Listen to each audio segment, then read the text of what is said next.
This is Crazy HOA Moments. The tow chain rattled and she smiled.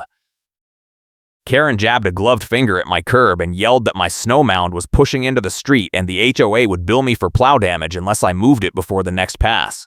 "You are about to learn what enforcement looks like," she said, phone already in her hand like she was calling in an airstrike. I had just finished my overnight shift at Dulles supervising baggage handlers through a winter storm mess, and now I was standing in 3 inches of slush in Reston, Virginia, watching Brenda King wave a clipboard at me like it was a court summons.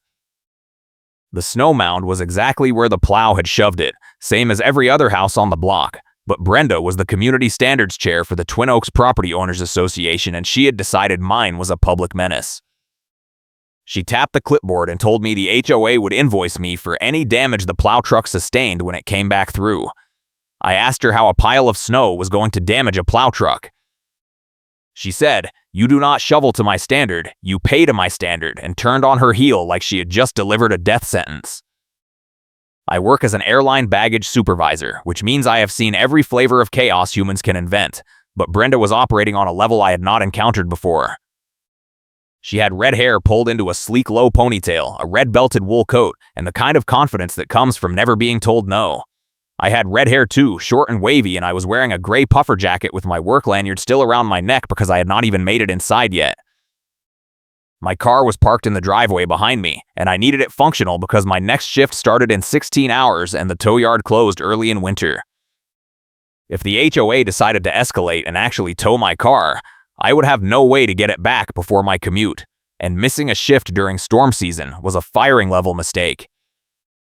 Brenda walked to the end of my driveway and took a photo of the snow mound with her phone held high, screen turned away so I could not see what she was typing.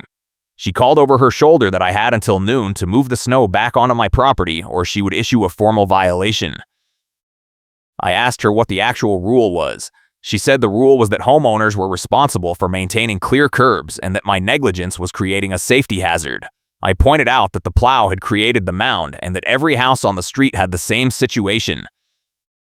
She said the difference was that mine was the worst and that she had received complaints. I asked who complained. She said that was confidential. I asked how I was supposed to move a snowbank that size without a plow. She said that was my problem and that the HOA contracted with a plow service and I was interfering with their route. She pulled a plow contractor business card out of her coat pocket and flashed it at me, but angled it away when I leaned in to read it. She said if I wanted to file a dispute, I could attend the next board meeting, but the violation would stand regardless and the fine would start accruing immediately. The fine was $200 and it doubled every 3 days I did not comply. Brenda handed me a printed notice from the clipboard. No envelope, just a single sheet with the Twin Oaks logo at the top and a checklist of violations. My address was handwritten at the top. The notice said I had failed to maintain my curb area in accordance with winter maintenance standards and that photographic evidence had been collected. It said I was required to remove the obstruction and submit proof of compliance within 24 hours. At the bottom it said failure to comply would result in additional fees and potential towing of vehicles blocking HOA snow removal operations. I asked Brenda if she was serious about towing my car. She said the HOA had full authority to remove vehicles that interfered with emergency snow operations and that my car was parked in a manner that could delay the next plow pass. I looked at my car. It was in my own driveway, 10 feet back from the curb, exactly where it was supposed to be. She said the driveway apron was considered part of the street right-of-way during snow emergencies and that I was in violation of the winter parking addendum. I asked what addendum. She said it had been distributed in the fall newsletter and that ignorance was not an excuse. I had lived in Twin Oaks for 8 months. I moved here because it was close to Dulles and the rent was reasonable for a townhouse, and I had not realized the HOA was this aggressive until winter hit. The development was a master-planned community with matching mailboxes and identical landscaping, and the board ran something they called Snow Patrol after every storm, which apparently meant Brenda and 2 other board members drove around with clipboards and issued violations for anything that looked messy. Avouant how I'd processed Thiovier the bird batses if while making my dad that we also waved and recent borkte lies around. Zastud and believing in master Pachorian and natural ongers. The ready and arrest of Isho and the love to be consway, for we produced then a store strategy, again into the babe for undu if anything adention get out in nevelation. But Chadges tor if concrex, 14,000 Connie Dar. Manana same way it was praying from the under stay and on the called test on the Olea Plows. The neighborhood had a private gate and a security guard who worked nights, and the HOA controlled access to the streets, which meant they could lock you out if they decided you were non-compliant. Brenda got into her car, a white SUV with a Twin Oaks parking sticker on the windshield, and drove off. I stood there in the slush holding the notice and trying to figure out what I was supposed to do. My snowblower was in the garage, but it was old and the pull cord had been sticking, and I was not confident it would even start. I also was not sure where I was supposed to move the snow. The mound was at the curb because that was where the plow had pushed it. If I shoveled it back onto my lawn, it would refreeze into a lumpy mess and Brenda would probably cite me for an eyesore violation. If I left it, she would find me and possibly tow my car. If you are enjoying this insanity, hit the like button and subscribe, because this story is just getting started. I went inside and called the HOA management company. The receptionist said the office was closed due to weather and that all enforcement actions were being handled by the on-site board. I asked if there was an appeals process. She said appeals had to be submitted in writing within 5 business days and that fines continued to accrue during the appeal. She said if I wanted to dispute the violation, I needed to attend the next board meeting, which was scheduled for the following Thursday at 7 in the evening in the clubhouse. I asked if I could get a copy of the winter parking addendum. She said all governing documents were available on the resident portal and that I should have received login credentials when I moved in. I had not received login credentials, and when I tried to create an account on the website, it said my address was not in the system. I called the security guard, a guy named Miguel who I had talked to a few times when I came home late from shifts. He was sympathetic but told me Brenda had been ramping up enforcement all winter and that he had been instructed to log any vehicles parked in driveways during snow events. He said the board was trying to justify a special assessment for additional snow removal services, and they needed to show a pattern of homeowner non-compliance to get the vote through. He said my car was not actually blocking anything and that the tow threat was probably a bluff, but he could not guarantee it because Brenda had a direct line to the towing company and she had used it before. I grabbed my shovel and went back outside. The temperature was dropping and the slush was starting to freeze into ice. I started shoveling the snow mound back onto my lawn, which was already buried under 8 inches of snow, and within 10 minutes my back was screaming and I was sweating inside my jacket. The snow was wet and heavy, and every shovelful I moved seemed to reveal another layer underneath. I kept going because I did not have a choice, and after an hour I had moved about half the mound. Then my shovel blade cracked and bent and I had to stop. I went to the hardware store and bought a new shovel and a bag of ice melt, and when I got back, Brenda was standing in my driveway taking more photos. She said I was making progress, but that I had missed the noon deadline and the fine was now active. I told her I had been working on it for over an hour and that my shovel had broken. She said equipment failure was not the HOA's problem and that I should have planned better. She pointed at the section of snow I had not moved yet and said it was still encroaching on the street and that the plow company had contacted her to complain about the obstruction. I asked her to show me the complaint. She said it was verbal and that she did not need proof. She had paperwork and vibes. That phrase, paperwork and vibes, stuck in my head because it was so absurd, but Brenda said it with complete confidence, like it was a legal standard she had just invented and decided to enforce. She walked around my driveway and took close-up photos of the tire tracks in the slush, then wrote something on her clipboard. She said the HOA was also citing me for excessive runoff because the snow I had moved onto my lawn was melting and creating a puddle near the curb, and that puddle had refrozen into an ice patch, which was a slip hazard. I looked at the puddle. It was maybe 6 inches wide and barely visible under a dusting of snow. She said slip hazards were a liability and that the HOA could be sued if anyone fell, so I was now responsible for salting the area and documenting the treatment. I asked Brenda if she was citing everyone on the street for puddles. She said no, because everyone else had complied with snow removal in a timely manner and their runoff was within acceptable limits. I asked what the acceptable limit was. She said it was a judgment call and that the board had discretion to enforce standards as needed. She handed me another violation notice, this one for the ice patch, with an additional $100 fine. She said both fines would be added to my HOA account and that if I did not pay within 30 days, the account would go to collections and a lien would be filed against my property. I reminded her I was renting. She said the lien would go against the owner and that my lease probably required me to cover HOA violations, so I should check with my landlord. I spent the rest of the afternoon finishing the snow removal and salting the curb, and by the time I was done it was almost dark and I was exhausted. I took photos of the cleared curb and the salted ice patch and emailed them to the HOA management company with a request to close the violations. I also sent a separate email asking for a copy of the winter parking addendum and the fall newsletter that supposedly explained the new rules. I did not get a response that night, but the next morning I got an email from Brenda saying the violations remained open because I had not submitted proof of compliance in the correct format, which required printed photos with timestamps and a signed compliance affidavit. She attached a blank affidavit form that had about 20 fields to fill out, including a notarized signature line. I was working the overnight shift that night, so I did not have time to deal with the affidavit, and when I got home the next morning there was a new notice taped to my door. This one said I had missed a compliance hearing that had been scheduled for the previous evening at 6, and because I failed to appear the board had ruled against me in absentia and upheld both violations. The notice said the fines were now confirmed and that I had 10 days to pay before collections proceedings began. I stared at the notice and felt my pulse spike because I had never been told about any hearing. There was no email, no phone call, no certified mail, just this notice saying I had missed it.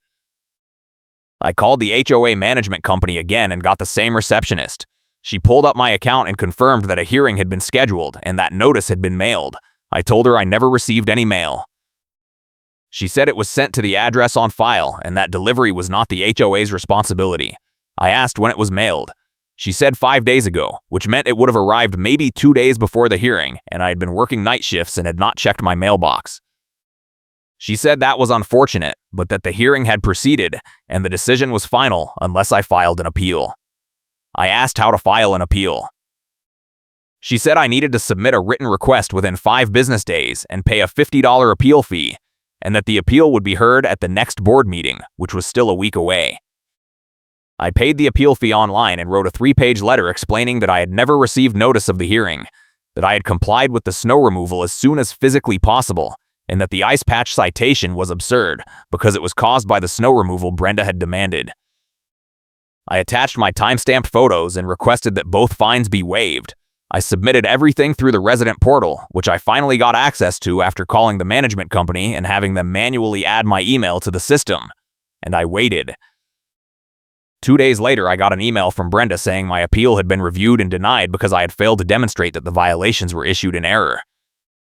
She said the board had determined that my snow removal was inadequate and delayed and that the ice patch was my responsibility regardless of how it formed.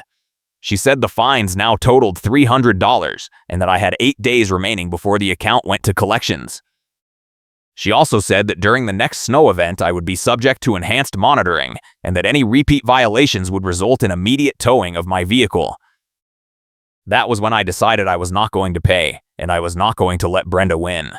I started digging into the HOA governing documents on the resident portal, and I found the bylaws, the covenants, and the rules and regulations. I read every page. The winter parking addendum Brenda kept citing did not exist. There was a general snow removal policy that said homeowners were responsible for clearing their sidewalks and driveways, but it said nothing about curbs or street rights of way, and it definitely did not give the HOA authority to tow vehicles parked in private driveways. The policy also said the HOA was responsible for contracting plow services for common areas and streets, and that homeowners were not liable for plow-created snow mounds unless they intentionally obstructed the plow route. I also found the budget documents, which were public record and posted on the portal, and I started going through the line items for winter services. The HOA had paid the same plow contractor for 3 years, and the contract amount had gone up every year, but the scope of work had not changed. I pulled up the contractor's business name from the invoice line and searched online. The company was registered to an address in Reston, and when I looked up the business owner on LinkedIn, the guy's last name was King. Brenda's last name was King. I did not have proof they were related, but it was enough to make me suspicious, so I kept digging. Miguel, the security guard, had told me the board was pushing for a special assessment, and I found the proposal documents in the meeting minutes from 2 months ago. The board wanted to raise an additional $50,000 for enhanced snow removal and emergency services, and the proposal cited a pattern of homeowner non-compliance and increased liability risk as justification. The vote was scheduled for the annual meeting in March, and the board needed a majority of homeowners to approve it. The minutes showed that Brenda had presented the proposal and that she had included photos of violations as evidence, but the photos were not attached to the public record. I was starting to see the shape of the scheme. Brenda was issuing aggressive violations to create a paper trail of non-compliance, and the fines and threats were designed to pressure homeowners into paying without fighting back. The enhanced monitoring and towing threats were intimidation tactics to make people feel like they had no choice but to comply. And the Plow contractor connection suggested that Brenda might have a financial interest in the special assessment, because a bigger budget meant a bigger contract for the company that shared her last name.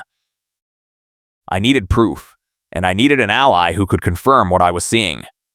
I called Miguel and asked if he had noticed anything unusual about the way Brenda handled snow violations. He said she had a pattern of targeting specific houses, usually the ones with newer residents or renters who did not know the rules well enough to push back. He said she also had a habit of scheduling hearings at inconvenient times and sending notice late so people could not attend. He said he had been keeping informal logs of the violations he was told to report, and he was not comfortable with the way the board was using him as enforcement muscle. I asked if he would be willing to share those logs with me. He hesitated, then said he would think about it, but he could not do anything that would get him fired. I decided to go to the next board meeting and present my findings, but I also wanted to have a trump card ready in case Brenda tried to shut me down. I let her call my bluff because she did not realize I was not bluffing. I had already filed a public records request with the county for any permits or complaints related to Twin Oaks snow removal operations, and I had contacted a lawyer who specialized in HOA disputes to get advice on the towing threat and the collections process.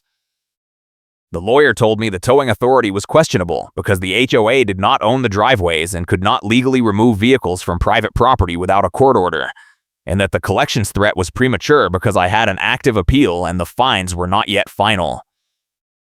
He said I should document everything and be ready to escalate to small claims court if the board refused to back down.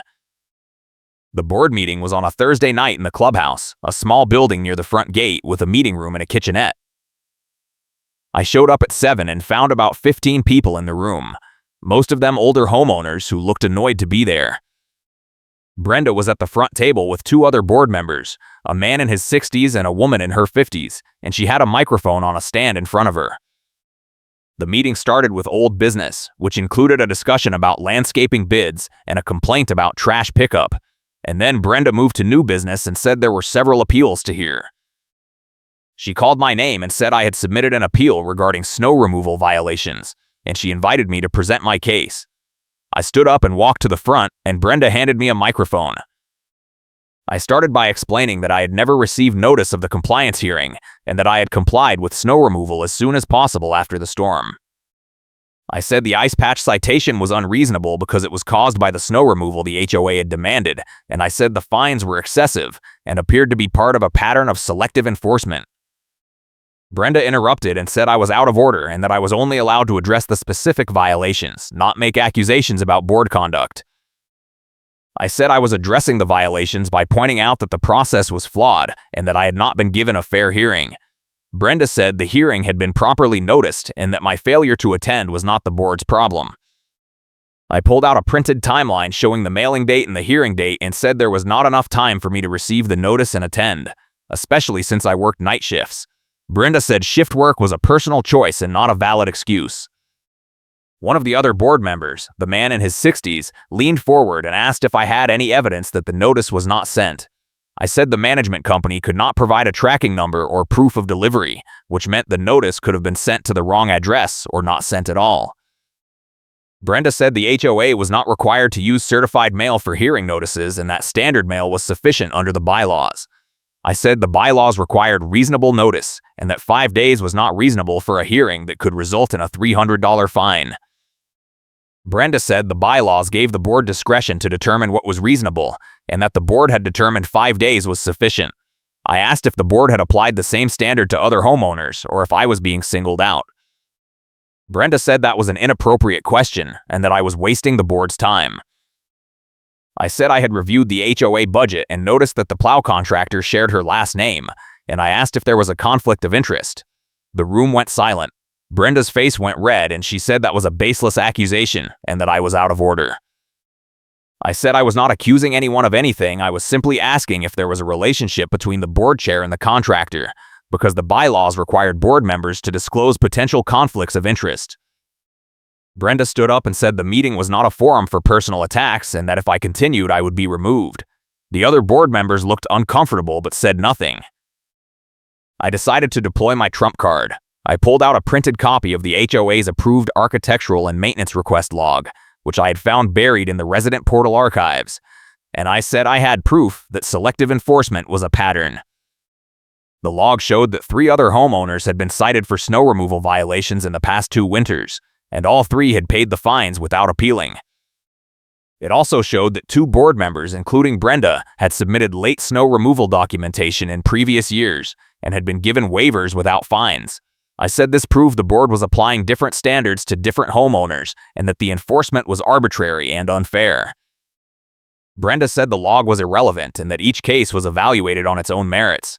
I said the bylaws required consistent enforcement and that the board could not waive fines for some homeowners and impose them on others without a clear policy. One of the homeowners in the audience, a woman in her 40s, stood up and said she had been fined last year for the same issue and had paid $200 without being told she could appeal. Another homeowner, a man in his 30s, said he had been threatened with towing and had paid a fine just to avoid the hassle. The room started buzzing with side conversations and Brenda banged the gavel and said the meeting was getting out of control. I said I had one more thing to present, and I pulled out my phone and played an audio recording on speaker.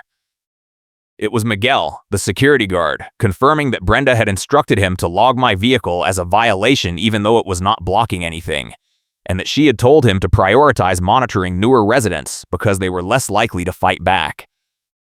The recording was short, maybe 30 seconds, but it was clear and damning. Miguel had agreed to let me record a phone call with him the night before, and he had confirmed everything I suspected. Brenda tried to interrupt, but I turned up the volume and let the recording finish. When it ended, the room was completely silent. Brenda sat down and stared at the table. One of the other board members, the woman in her 50s, said they needed to take a recess to discuss the matter privately. I said I was happy to wait, and the board went into a back room for about 15 minutes. When they came back, the woman said the board had decided to waive my fines and close the violations without penalty. She said the board would also be reviewing the enforcement procedures to ensure consistency going forward, and that a policy clarification would be issued at the next meeting. I thanked the board and sat down, and Brenda did not look at me for the rest of the meeting. The other homeowners started asking questions about their own violations and fines, and the meeting turned into a chaotic complaint session. The woman in her 40s demanded a refund for the fine she had paid last year, and the man in his 30s said he wanted documentation of the towing authority because he did not believe it was legal. Brenda tried to regain control, but the other board members cut her off and said they would address all concerns in writing within 2 weeks. After the meeting, several homeowners came up to me and thanked me for speaking up. One of them said he had been afraid to challenge the board because he thought he would be retaliated against, and now he felt like maybe there was a chance to push back. Miguel found me in the parking lot and said he appreciated me not using his name directly in the meeting, and that he had already received calls from 2 other homeowners asking for copies of his logs. He said Brenda had tried to call him during the recess, but he had not answered. The fallout happened fast. Within a week, the management company sent an email to all homeowners with a policy clarification that destroyed Karen's favorite tactic. The new policy said all violation notices had to be sent via certified mail with at least 10 days' notice before any hearing, and that fines could not be imposed until after a hearing where the homeowner had an opportunity to present evidence. The policy also required the board to document the basis for each violation with specific references to the governing documents, and it prohibited selective enforcement by requiring the board to apply the same standards to all homeowners equally. 2 weeks after that, the board held a special meeting to vote on Brenda's status as Community Standards Chair. The vote was not close. Brenda was removed as meeting chair and lost the microphone control, and the board appointed the woman in her 50s to take over enforcement duties. The new chair immediately suspended all pending snow removal violations and issued refunds to the 3 homeowners who had paid fines in previous years. She also launched an audit of the Plow contractor relationship, and within a month the HOA terminated the contract and hired a new company with no board connections. The special assessment vote never happened, At the annual meeting in March, the board withdrew the proposal after multiple homeowners submitted written complaints about the selective enforcement pattern and the questionable contractor relationship. The county also sent a letter to the HOA warning them to stop interfering with public snowplow routes, because residents had complained that the HOA was blocking streets and creating hazards, and the city threatened to fine the HOA if the interference continued. The board publicly reversed Karen's snow removal policy to avoid municipal fines, and the new policy clarified that homeowners were only responsible for their sidewalks and driveways, not for curb snow mounds created by city plows. Brenda stopped showing up to board meetings after she lost her chair position, and I heard from Miguel that she had put her house on the market and was planning to move. I never found out for sure if the plow contractor was her relative, but the timing of her departure and the contract termination suggested the board had found something they did not want to make public. The new enforcement chair was professional and fair, and I never had another problem with snow violations or any other HOA issue. The funny thing was, at the next board meeting after Brenda was removed, one of the homeowners brought up her stopwatch and ruler routine during a discussion about enforcement consistency. Apparently, Brenda had a habit of timing how long it took people to shovel their driveways and measuring the width of snow mounds with a tape measure, and she would write everything down on her clipboard like she was conducting a scientific study. The room laughed when the homeowner described it, and someone else said Brenda had once cited them for having a snow mound that was 3 inches too wide, according to her ruler. Karen's stopwatch and ruler routine got mocked by the room, and it became a running joke whenever anyone mentioned enforcement. I kept the violation notices and the hearing documents in a folder, along with the budget records and the audio recording, because I wanted to have proof in case Brenda or the board ever tried to retaliate, but they never did. The HOA learned that selective enforcement and intimidation tactics do not work when homeowners are willing to read the bylaws and keep receipts, and the board became a lot more careful about following their own rules. Twin Oaks was never going to be a perfect neighborhood, but at least the HOA stopped pretending vibes were a legal standard. I hope you enjoyed the story.